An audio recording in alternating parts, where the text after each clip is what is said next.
Alors en attendant que ça lance, je peux commencer à parler, en fait, parce que c'est une jolie transition entre ce que vous venez de dire à l'instant, suite à la question de notion, et à notre présentation.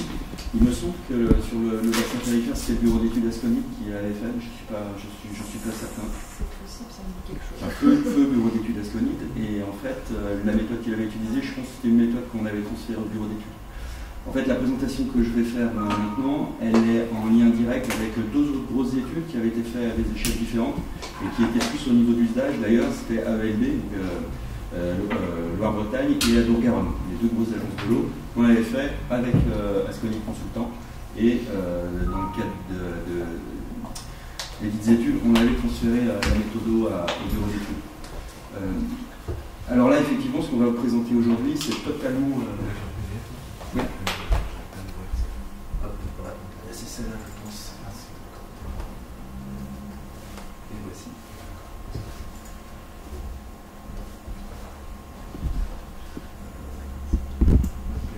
Je suis dessus en fait, c'est pour ça que je ne voyais pas. Et donc l'étude qu'on présente aujourd'hui, elle est à l'échelle totalement beaucoup plus fine, puisqu'elle est à l'échelle d'un bassin versant, donc plus au niveau du visage.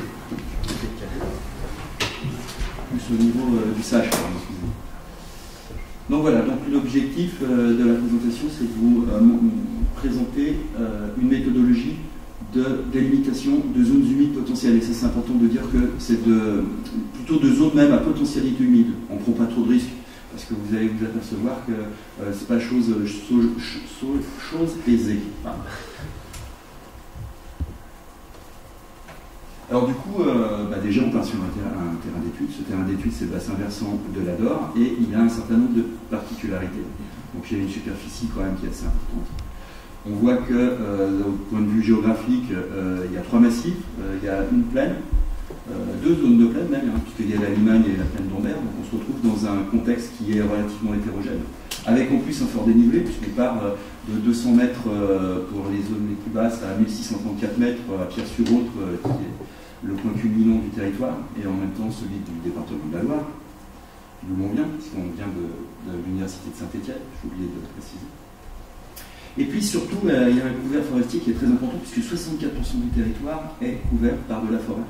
Ce qui va empêcher des méthodes un peu plus classiques, qui sont souvent préconisées, à raison ou à tort, je ne sais pas, comme par exemple de la télédétection ou de la photo-interprétation. Sauf que sous ce couvert forestier, il y a une certaine quantité de zones humides, et la télédétection ne permet pas de les trouver. Et surtout, bien sûr, de nombreuses zones humides, dont la colocalisation n'est pas connue pour la plupart. Et donc notre objectif, c'est de trouver des zones où, a priori, on aura une chance importante, une potentialité importante de les trouver. Donc, on part d'une volonté de cartographier ces zones humides, par les gestionnaires, pas nous, je vous répète, c'est important de le dire, c'est que nous, on veut cartographier des zones à potentialité humide. J'insiste parce que, notamment sur AELB, on nous a souvent reproché dans notre étude de pointer des zones où il n'y avait pas du tout de zones humides, sauf que nous, on prend en compte tout ce qui est aspect anthropisation. Même si une zone est anthropisée où il n'y a aucune zone humide, c'est pas pour autant que la potentialité n'est pas présente. Donc, double difficulté, elles sont cachées par la forêt, et les moyens sont limités, comme souvent dans le cadre de SAGE. Voilà, il faut des financements pour faire ce type d'études. Et donc, du coup, nous, on essaye de faire une méthode qui est peu coûteuse en moyens et peu coûteuse en connaissances, on va dire, méthodologiques. Et donc, du coup, pas de télédétection. Donc, ce qu'on a proposé, nous, c'est une modélisation qui était basée sur la combinaison d'un certain nombre de facteurs. Des facteurs physiques, essentiellement, qui, a priori, influencent la mise en place de zones humides. Et je les décrirai juste après. Et donc, on veut bien faire une cartographie des zones potentiellement humides, de manière à faire quoi? De manière à guider tout simplement les prospections terrain derrière.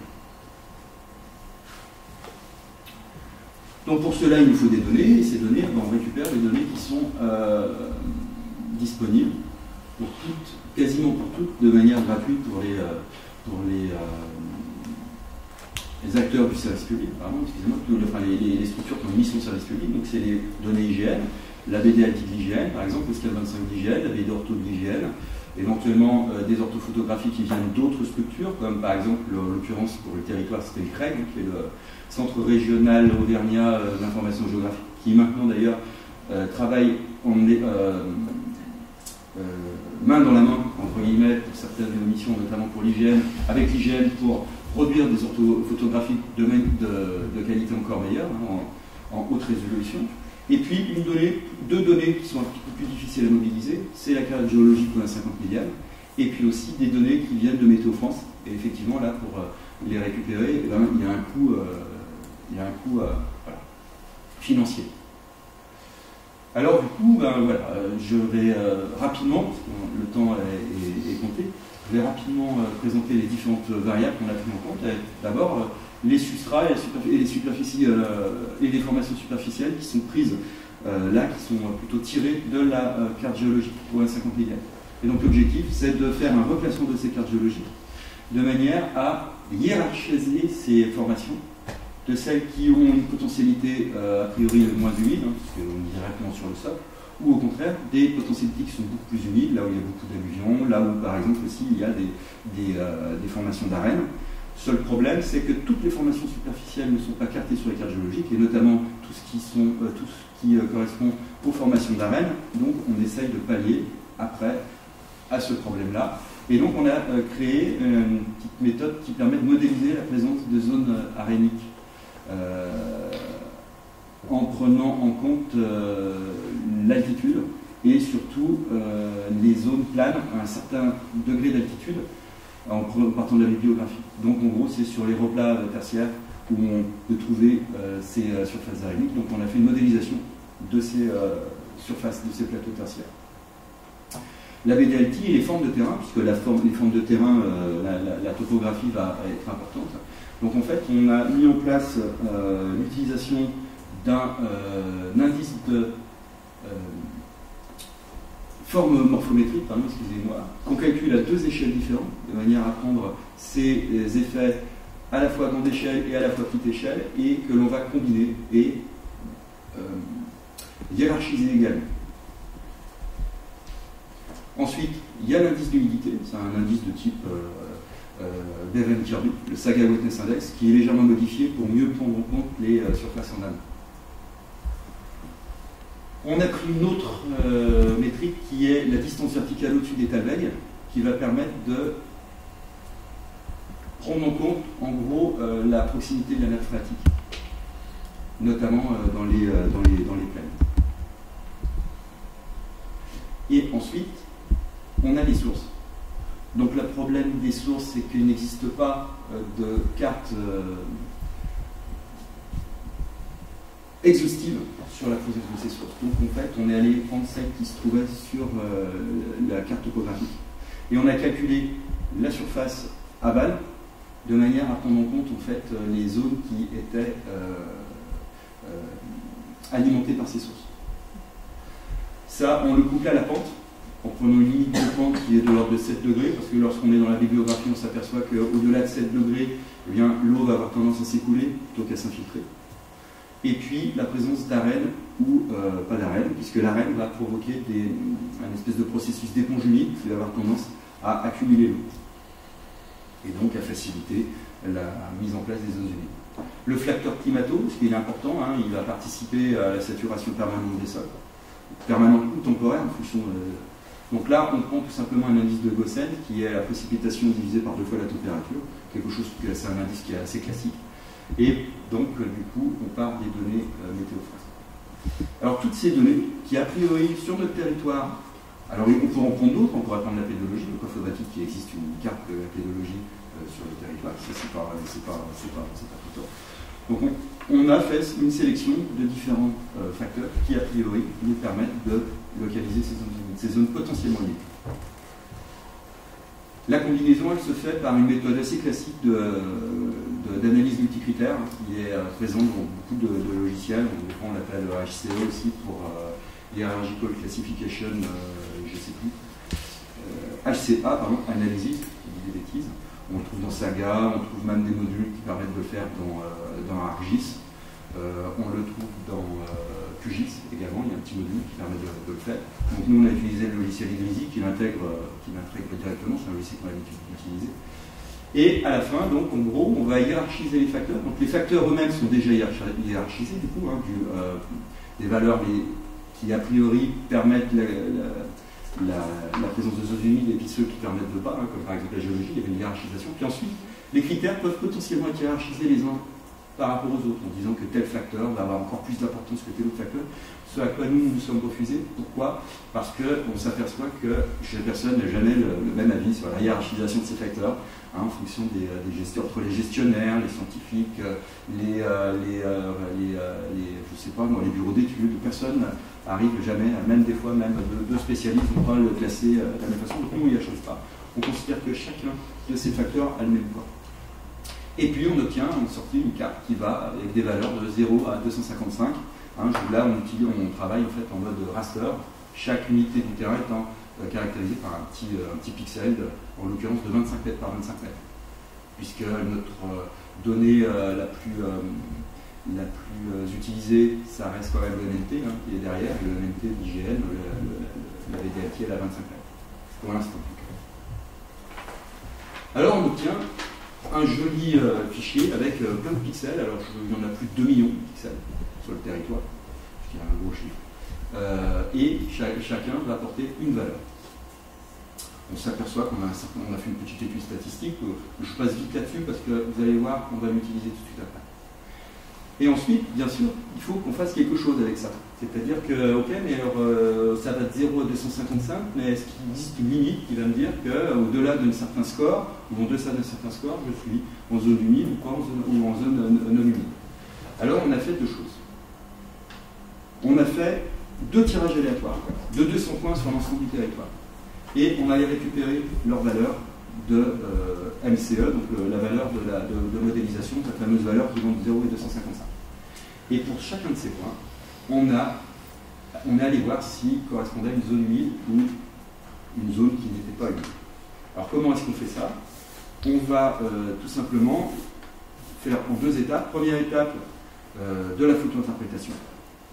Une étude du contexte topographique à partir du scanner 5IGN. Et puis là, on arrive à résoudre le problème de 135 points pour le premier échantillon, 133 points pour le deuxième échantillon, on arrive à caractériser comme ça. Donc pour arriver à caractériser, excusez-moi, en zone non humide, 44 points pour la calibration, 37 points pour la validation, pour lesquels on arrive à dire ce sont a priori des points qui sont en zone humide. Et puis il reste après 21 points pour l'échantillon de calibration et 30 points pour l'échantillon de validation. Et auquel cas, là, en fait, en gros, on n'a pas réussi à les caractériser devant notre ordinateur, et donc il faut aller faire du terrain. Pour chacun des points, puisque c'est un tirage aléatoire, donc bien sûr les points ne sont pas tout le temps des endroits très accessibles, il faut à peu près 2 jours de terrain pour faire les 2 campagnes de terrain, 2 fois 2 jours. 2 jours pour les premiers 21 points, 2 jours pour les 30 points. Alors vous pouvez multiplier ça pour avoir, s'il fallait aller sur les 400 points différents, il y aura un coût en temps qui serait beaucoup plus important. Et un impact environnemental qui sera encore plus important, puisque du coup on est obligé d'aller en voiture. Donc voilà. Et ce qui se passe, c'est que du coup on s'aperçoit que pour l'échantillon de calibration, c'est-à-dire celui qui va me permettre de séparer les pixels entre les pixels qui a priori sont humides et ceux qui ne sont pas humides, on s'aperçoit que 72% des points qui sont présents dans l'échantillon de validation sont en zone non humide. Et ça, c'est important de bien garder ce 72 points. Je vous présente juste à côté les chiffres pour l'échantillon de validation qu'on utilisera après pour valider notre modèle. On s'aperçoit qu'en gros, les échantillons, ils ont les mêmes valeurs. Je compare encore ces échantillons, j'ai fait des petites métriques type regardez le minimum, le maximum, la moyenne, les quartiles, la médiane. Et le fameux quantile 72, je vous explique juste après pourquoi est-ce que j'utilise le quantile 72. On voit bien que les valeurs sont exactement les mêmes, que ce soit à la fois pour l'échantillon de calibration, pour l'échantillon de validation ou pour l'ensemble du bassin versant. Juste comme ça pour une petite comparaison visuelle, je vous ai mis les boxplots. Bon, ben voilà, ce sont les mêmes boxplots, sauf que effectivement l'échantillon pour le BV, enfin la boxplot pour le BV présente plein de points atypiques, pas parce que sur les 2 millions de points, bien évidemment, il y en a qui sont un petit peu aux extrêmes, mais ça c'est pas très très grave. Donc en gros, on a nos 2 échantillons, ils sont plutôt bien représentatif de l'ensemble du bassin versant. Ça, c'est plutôt un bon point pour nous. Alors du coup, puisque notre échantillon de calibration nous a permis de trouver que 72% des valeurs étaient humides et 28% des pixels étaient a priori humides, on a considéré qu'il y avait une valeur qui me permettait, une valeur de MCE, qui permettait de diviser mon gros bassin versant en deux gros groupes, et que cette valeur-là, c'était le quantile 72, c'est-à-dire la valeur qui me permettait de séparer tout mon bassin versant en 72% des pixels d'une part et 28% des pixels d'autre part. Et la valeur qui permet ça dans les valeurs de MCE, c'est la valeur 79. Et si je regarde le quantile pour chacun des deux, le quantile 72 pour chacun des deux échantillons de 200 points, je vois qu'ils sont un peu supérieurs. Il y en a un 82 et un 85. Alors je vous ai mis juste à côté un petit tableau, on ne voit pas bien ici. C'est juste pour vous montrer que le fait de passer de 79 à 85, c'est pas très grave, parce que lorsque je prends toutes les valeurs de mon bassin versant, je m'aperçois qu'il y a un saut à ce endroit-là. Il se passe quelque chose. Il se passe quelque chose et je passe de, je ne vois pas d'ici, de 77 à 85 en passant par juste une valeur. Et donc de fait, vous voyez, 79, 85, 82, à cet endroit-là, dans la distribution des valeurs de MCE, il y a un saut qui se passe. Et donc, quand il y a dans une distribution un petit saut, un gros saut même, parce que quasiment après toutes les autres valeurs sont quasiment continues, sans peut-être des fois il y a un petit gap de deux valeurs, mais c'est le seul endroit de la distribution où j'ai un gros gap comme ça. Et donc, on peut considérer que c'est un indice supplémentaire pour me dire que ce quantile-là, il peut peut-être nous permettre quand même de bien séparer ce qui est humide et ce qui n'est pas humide. Alors là, ce que je vous ai fait, c'est qu'ensuite, on a un échantillon de validation. Donc on allait voir sur notre échantillon de validation combien il y avait de points qui, a priori, tombaient correctement, et combien il y en avait qui étaient faux. Donc on se retrouve avec 155 points sur nos 200 points qui sont bien classés. C'est-à-dire des points qu'on a qualifiés comme étant sur le terrain ou par toute interprétation comme sur des zones humides, et qui sont classés dans notre modélisation comme étant humides. Et puis, ou alors sec pour des zones secs. Et puis il y en a 45 échecs. Et ça, les échecs, on n'aime pas ça, parce que du coup, ça montre que notre méthode, elle a mais 77,5% de résultats, c'est quand même quelque chose qui a un score qui est assez important. J'ai juste fait une petite distribution pour vous montrer. Donc en gros, les petits points qui sont sur la première ligne, ce sont tous les points qui ont été diagnostiqués non humides et qui pourtant sur le terrain sont humides. Donc c'est les points d'erreur. Et puis ceux qui sont sur la troisième ligne, c'est les points qui font l'erreur inverse. Alors il ne faut pas vous laisser impressionner, parce que après j'ai regretté d'avoir mis ce fichier, parce que du coup on a l'impression quand même qu'ils sont beaucoup. Et ce qu'il ne faut pas oublier, c'est que j'en ai 26 points dans la troisième ligne, et que 19 points dans la première ligne, et que la ligne du milieu c'est 155 points. Donc visuellement, c'est pas très... Par contre, ça permet de montrer quand même qu'ils sont contraints un petit peu dans certaines valeurs. Alors ensuite, l'idée c'est pourquoi est-ce qu'on a faux en fait. On a donc à les caractériser, chacune des erreurs. Et on a fait une typologie de ces erreurs. Alors, premier grand type d'erreur, il est lié tout simplement à la précision de l'humanité. Là, je m'aperçois que donc, le point rouge qui se trouve ici, alors là c'est un peu sombre, hein, le point rouge qui se trouve ici, il est à quelques mètres de ma zone de potentiel humide. Et en fait, tout simplement, c'est parce que je suis en tête de bassin versant.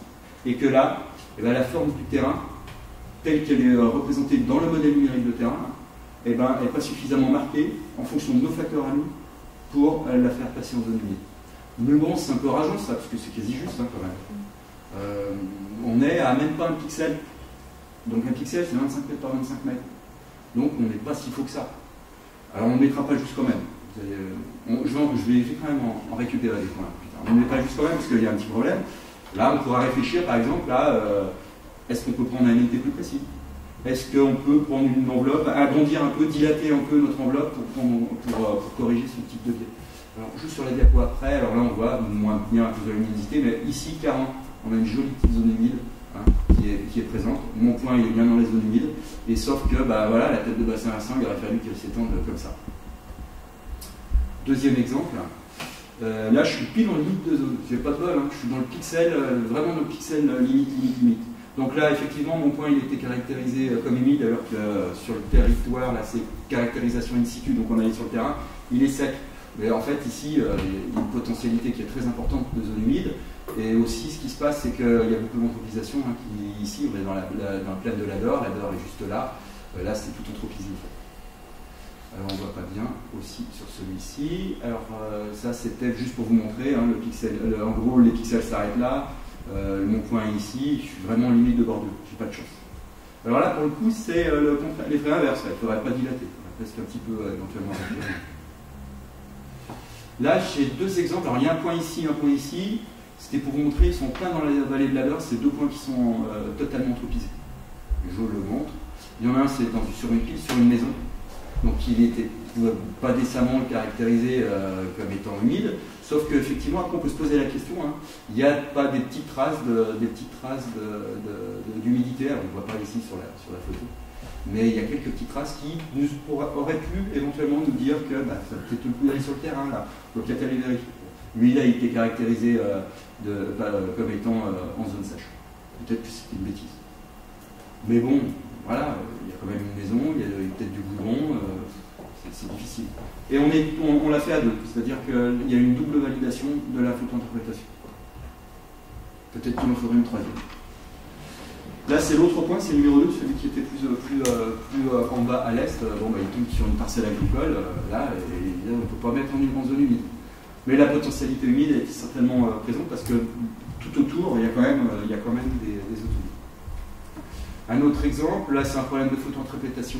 Alors je passe tout de suite à l'échelle suivante. Voilà, ce point il tombe là. Là on a une physionomie de la végétation, on ne savait pas trop et on a plutôt pensé que certainement c'était quand même, il y avait des traces d'humidité, avec certainement des gros drains aussi.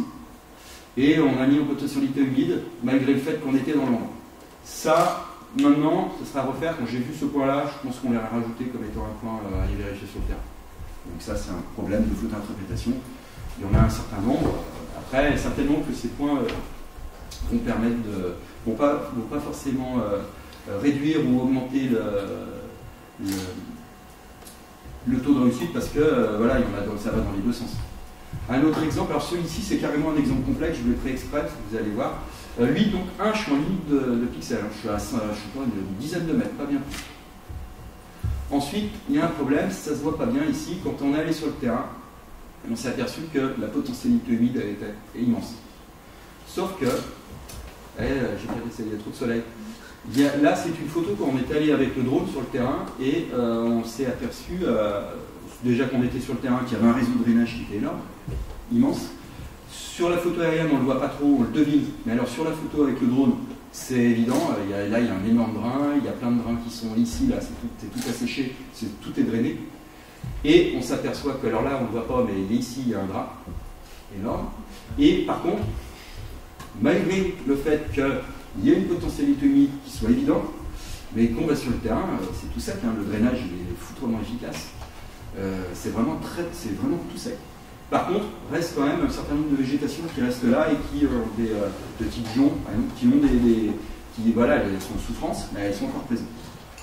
Alors comment est-ce qu'on caractérise ça? Alors, et juste pour vous montrer également, alors ça se voit pas bien, là on est là il y a la route, et là il y a une autre parcelle, et celle-là elle est totalement humide, parce qu'elle n'a pas été drainée. Et pourtant, c'est vraiment dans la continuité en termes de. C'est vraiment dans une continuité. Alors du coup, on a fait une typologie des erreurs. En gros, on a trois grosses causes d'erreurs. Premièrement, la précision du MNT utilisé. Il y a un certain nombre de microtopographies de zones dont la microtopographie n'est pas adaptée. Donc les bas de versant, ça joue beaucoup. Des surplombs de cours d'eau, par exemple, on a un petit cours d'eau. À côté du cours d'eau, c'est tout humide. Pas de chance, le point il était tombé à, je sais pas, 5-6 mètres. On est quelques mètres au-dessus du cours d'eau, donc la potentialité n'est pas humide et nous a été donnée comme étant humide, mais à l'endroit où on était, c'était pas humide. Ça, c'est tout simplement parce que ce petit surplomb, il n'est pas tenu compte par l'humidité. Les têtes de bassin versant, ça, il y en a un certain nombre qui sont comme ça. C'est un petit peu embêtant. L'anthropisation, il y en a quand même, elles sont au nombre de 12, avec soit du bâti ou des éléments associés, soit du drainage, des parcelles qui sont totalement drainées. Et puis l'autre, c'est 6 erreurs qui seront imputées à la photo-interprétation. Nous, ce qu'on s'est dit, c'est qu'anthropisation, on ne peut pas les qualifier comme étant fausses. Hein, quand on est sur une zone qui est totalement potentiellement humide et où on s'aperçoit que c'est tout drainé, on ne peut pas l'enlever. Donc ces zones-là, on s'est permis de les enlever. Pas celles qui étaient de la photo-interprétation, parce qu'il faudrait retourner sur le terrain pour aller vérifier et éventuellement modifier un petit peu le modèle, ça ne changerait pas beaucoup. Hein. Même si je change 3 points, c'est pas ce qui va me changer ma limite des 79. Hein. On est justement à un endroit, ce que je disais tout à l'heure, hein, où on passe de quasiment 77 à 85. Donc même si je change 2 points, peut-être que je vais la faire baisser d'une unité de valeur ou la faire augmenter pareil, ça risque, certainement ça ne changera pas la limite qui me permet de diviser mes pixels. Ce qu'on a pris en compte quand même, c'était, parce qu'on est embêté, hein, vu qu'il y a beaucoup de points qui sont devenus faux parce qu'ils sont juste à côté, on a essayé de voir ceux qui étaient proches et ceux qui n'étaient pas proches des zones de potentialité humide. Et on s'aperçoit, donc c'est rigolo, ça c'est une échelle logarithmique, donc là on est à 100 mètres. Ça tombe bien que ce soit 100 mètres, mais c'est pas moi qui l'ai choisi, c'est le logiciel. Vu qu'on a un logarithmique, 100 et puis 10 000, normal. Et donc on s'aperçoit que toutes les précisions du LLT sont quasiment toutes en deçà de 100 mètres. Pardon. Hein, par 1, 2, 3, enfin quelques points sur tous ceux, c'était 27 points. Bon, puis il y en a plus de 20 qui sont vraiment juste à côté de la zone de la potentialité humide. Par contre, l'anthropisation, ils sont quasiment tous beaucoup plus loin. Et ça c'est logique parce que du coup, ils se trouvent des fois au milieu de la plaine, qui est une grosse potentialité humide, donc ils sont à 1 km de la limite. C'est la valeur absolue, bien sûr, qui a été prise, parce que des fois, on est en distance positive ou en distance négative, soit en fonction si on est sec ou humide, et si on se trouve en dehors ou dedans de la zone de potentialité humide. On s'aperçoit ensuite que les plus nombreux, les erreurs, elles se retrouvent soit à moins de 25 mètres, soit à moins de 50 mètres, soit à moins de 100 mètres. Hein, en bleu, c'est les 9 erreurs qui sont à moins de 25 mètres, 9 erreurs qui sont à moins de 50 mètres, 9 erreurs qui sont entre 50 et 100 mètres, ça fait 3 fois 9, 27. Sur les 45, c'est la moitié qui sont plutôt proches de 100 mètres. Et 100 mètres, c'est 4 pixels. Et ensuite, c'est pareil, c'est juste pour vous montrer un petit décrochage à 100 mètres. Donc effectivement, on a un petit décrochage qui se passe ici, une augmentation un peu brute de la distance, à peu près autour de mes 100 mètres. Voilà. C'est ici, pardon, excusez-moi. Alors en conclusion, rappeler l'objectif de la démarche, c'est très important, de manière à ce que les partenaires aient bien conscience que ce n'est pas une cartographie des zones humides, que de toute façon il y aura toujours des zones humides qui ne seront pas pris en compte dans le modèle et qui sont en dehors de ces zones à potentialité humide, et que dans les zones à fort potentiel humide, ce n'est pas que des zones humides. On a 55 erreurs, dont 12 sont en lien avec l'anthropisation. On a, avant de les prendre, en les prenant en compte, c'est 77,5%. Si on enlève ces erreurs, on monte à 83,5% de résultats. Une méthode qui est relativement simple à mettre en place.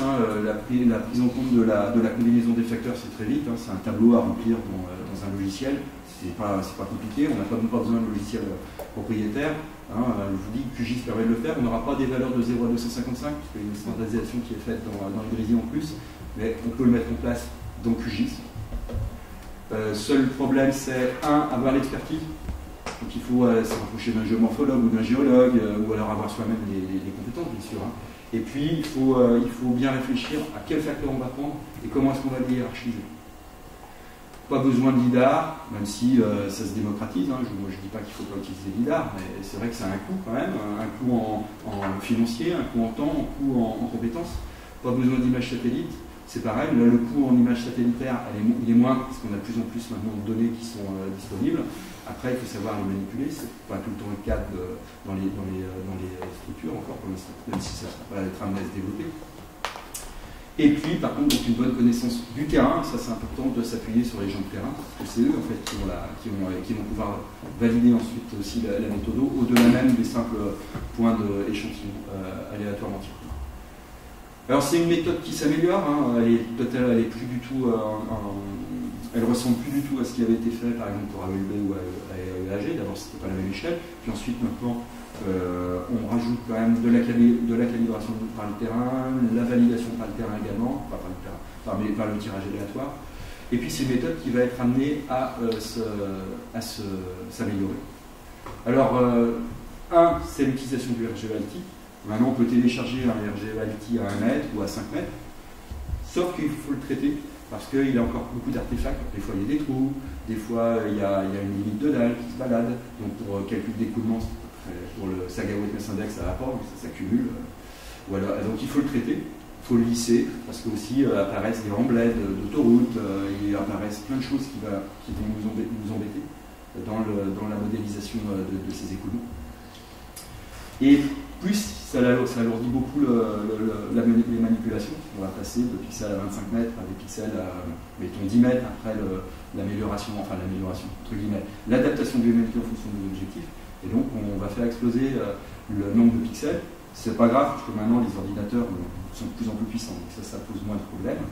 Et puis surtout, là, ce à quoi on est en train de faire, c'est réfléchir à d'autres méthodes de modélisation qui sont plus robustes, on va dire, ou plus élaborées que le LCE.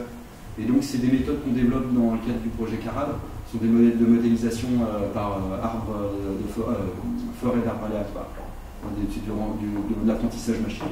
Et donc, le prochain objectif, c'est du coup, aller regarder ces histoires de faute d'interprétation, peut-être retourner sur le terrain pour finir de bien calibrer notre modèle, changer le type de modélisation et aller vers des choses qui sont plus donc du côté machine learning. Et puis aussi comparer avec ce qu'on a fait jusque-là pour voir quel est le gain en termes de qualité de résultat. Et puis, donc j'ai mis en haut, mais quand même 77 à 83% de réussite, c'est quelque chose c'est un taux de réussite quand même qui n'est pas aberrant. Avec une comparaison aussi qui a été faite avec quelques bases de données. Alors, on s'est un peu interdit de partir des bases de données existantes de zones humides, en partant du principe qu'un territoire qui veut le faire n'a pas forcément cette cartographie-là. Par contre, ça ne nous empêche pas ensuite d'aller valider. Je n'ai pas mis les diapos, parce que le temps j'ai certainement déjà dépassé. Heureusement qu'on a plus de temps que prévu. On a fait une certaine comparaison sur, par exemple, les Hauts-de-Chaume des Monts du Forêt, un plateau avec beaucoup de tourbières. On va voir si les tourbières, on les connaît bien. C'est des doctorants de chez nous, des anciens qui ont fait la carto. Donc on va les comparer pour voir si on était dans les clous ou pas. On est plutôt dans les clous. Le CBNMC, donc le Conservatoire national, botanique national du Massif central, a utilisé nos cartos pour les comparer dans le cadre d'études, dans le cadre d'une grosse cartographie de la végétation sur le PNR Livradois-Forêt, et il nous a fait des retours qui étaient plutôt bons sur ce qu'on avait fait. Et donc, voilà. Et pour finir, quand même, une petite zone humide trouvée sur le terrain.